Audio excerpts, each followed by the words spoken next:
Assalamualaikum warahmatullahi wabarakatuh. Vlog malam-malam karena mumpung ingat dan kebetulan ada yang tanya masalah blower. Oke, ini di sini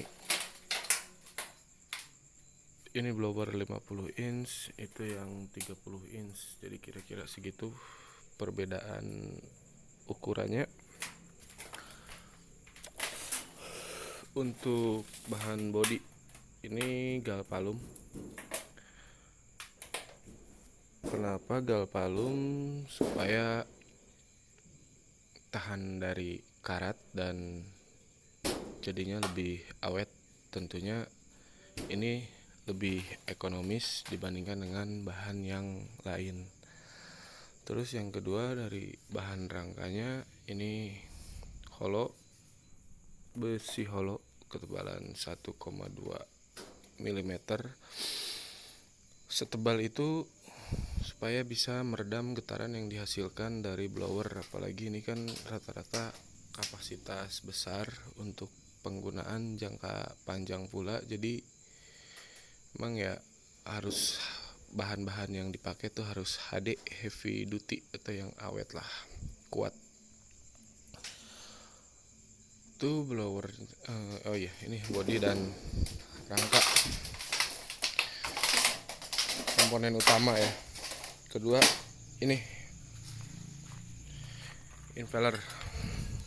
Ini plat 5 mili dan ini yang belum ditekuk ya. Untuk tekuknya kita nggak bisa asal tekuk kayak gini. Satu, berat. Kedua, kalaupun bisa dan kuat, kalau di besi kayak gini ditekuk dalam keadaan dingin,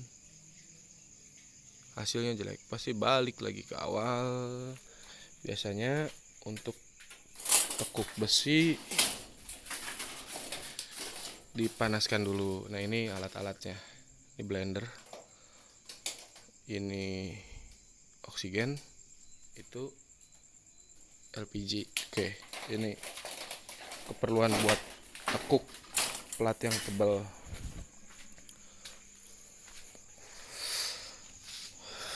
Nah, ini yang masih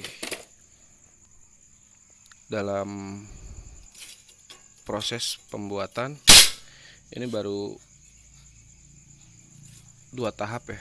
Ini baru pemotongan sama melubangi titik-titik untuk nanti join sama baling-balingnya.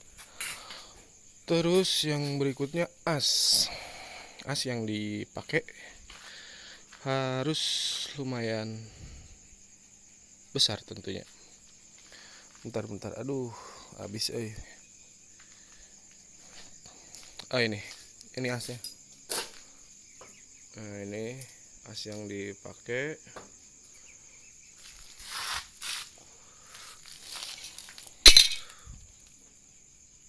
Oke, ini ukuran asnya, bentar kita kasih lihat.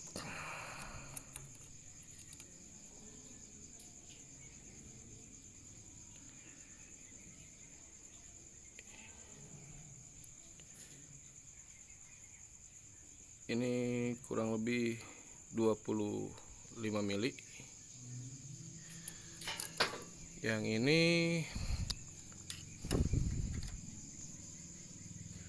20 mili. Oke. Penggunaannya beda-beda tergantung penggerak. Jadi supaya tidak terlalu membebani penggeraknya, itu bisa dinamo, bisa juga mesin diesel kalau untuk teman-teman yang berada di area yang listriknya kebetulan kurang bagus. Nah, terus puli juga macam-macam ukurannya, tergantung penggerak lagi. Ini balik lagi ke penggerak.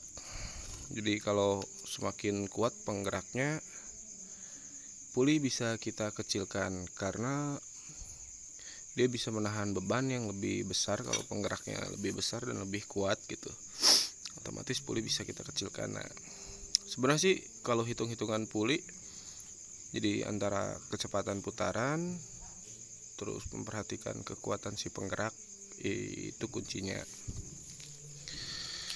Nah, ini baling-baling yang sudah di bending. Bending ini penting. Ini hasil bendingannya supaya menambah kekuatan dari pelatnya itu sendiri. Nah, itu gunanya di bending atau dikasih jalur lah, yaitu bahasa biasanya. Nah, terus masalah baling-baling untuk kipas-kipas atau blower atau exhaust fan yang kapasitas besar, syarat utamanya itu ada dua.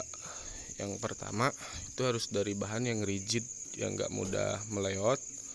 Otomatis kan berarti kita harus cari bahan yang besi. Kalau misalkan ada teman-teman yang coba pakai PVC atau baja ringan, bisa aja, nggak ada yang bilang nggak bisa. Cuma konsekuensinya hasilnya angin yang didapatkan lebih kecil, kekuatan sedotannya pun lebih kecil daripada yang rigid seperti ini. Nah, terus yang kedua itu bobotnya jangan terlalu ringan. Kalau misalkan gini. Kenapa harus bukan terlalu agak berat? Boleh dibilang berat, boleh lebih bagus. Menyambung dari tadi, impelernya yang pakai plat 5 mili itu sudah dapat bobot. Tambah lagi dengan ini plat setebal ini 1 mili, plat 1,2 mm.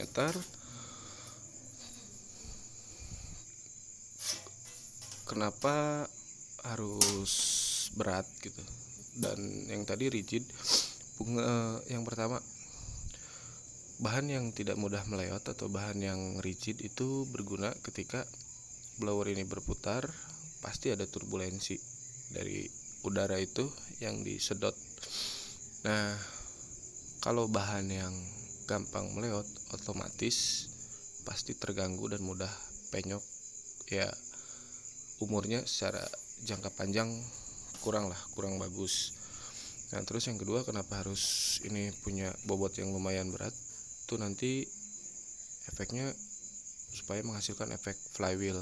Jadi efek flywheel itu berguna supaya meringankan beban penggerak, beban dinamo. Jadi ketika setelah running, beban yang di awal dengan beban setelah running itu jauh lebih ringan dan semakin ringan. Nah, itu efek flywheel itu. Jadi supaya dinamonya juga awet gitulah.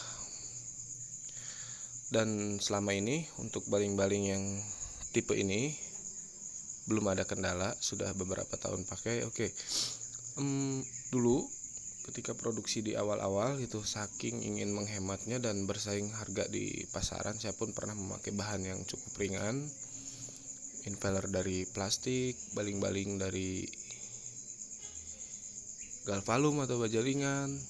Bisa, seperti saya bilang tadi di awal, bisa. Kenapa nggak bisa? Cuma kurang bagus menurut saya. Makanya kita upgrade ke baling-baling yang seperti ini, yang lebih rigid dan lebih berat. Karena kadang-kadang di kandang ayam itu bukan cuma masalah anginnya dan putaran mesinnya itu sendiri yang harus kita perhatikan untuk masalah ke daya tahan si kipas itu, tapi isi di dalam kandang juga seperti kandungan amoniak dan pencucian kandang yang berkala juga itu kan bisa menyebabkan korosi ke baling-baling ini. Jadi kalau misalkan kita pakai baling-baling yang tipis, sangat berpengaruh juga itu ke daya tahannya untuk jangka panjangnya.